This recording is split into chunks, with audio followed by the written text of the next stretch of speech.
Eksportet kanë prekur vlerën e 34 miliard lekëve në muajin shkurt. Shifra flet për një rimëkëmbje në tregtinë e jashtme, e cila është nxitur kryesisht nga shitja e lëndëve djegëse.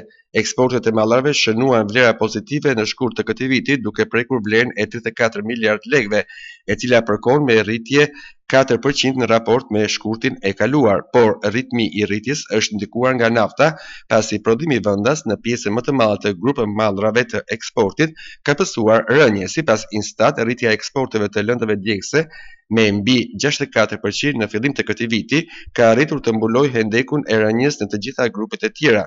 Për to, statistikat tregojnë se eksportuesit shqiptar nuk u favorizuan këtë periudhë, pasi kërkesa në tregjet ndërkombëtare u mbulua nga vende të tjera.